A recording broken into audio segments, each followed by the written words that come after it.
And Tim, the stars, LeBron and Davis together, we know what it's going to be, and it's probably going to get better. But this team's not going to be that good just because of two guys. What are they able to do with the surrounding parts that's making them what they've been? I think I've already done a couple of touch screens on their team defense this year, and it's sensational. Held him again tonight at under 90. I don't think still, even this late in LeBron's career, we give him enough credit for his IQ and the way he processes the floor, and then his ability to deliver the ball. And both of these guys are just so smart, and it makes role players better. As he comes off the floor, to you and I right now, if I stop that, if you're watching the game at home, you go, okay, it's just a mismatch of people. Here's what LeBron is looking at. He is literally processing all five of these guys, and he's starting to do the math on this, and here's what he sees. He sees, all right, this guy has me. You're staying wide with the shooter. My man Dwight's running down the middle of the floor, and I know that you're running here, which means you're matched up here. So what does that all mean? It means that Michael Carter-Williams is in a bad place right now because he's got to get all the way over the floor over here to Alex Caruso. And LeBron already knows that right now. So he's just going to let the traffic clear out. And I don't think anyone that's ever played has gotten the ball with more velocity, more accurately to the other side of the floor. And that's exactly what Caruso steps into right here. The velocity he puts on this means there is no way that Michael Carter-Williams can get there in time to close out on this.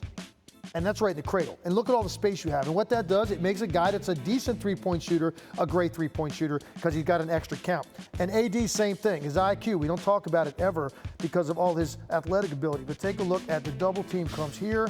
He's pinched. When he spins out of this, here's what he's processing. There are three guys on this side of the floor, which means I'm not going to go this route. 1, 2, 3 to the opposite corner. He's going to cut out the middleman and go directly here. And when he does that, that means you got 1 to play 2 on the weak side, and that means that KCP's lining up wide open 3. So when they play ABC basketball, these guys, their IQ is so high. They're two-way players, we know that.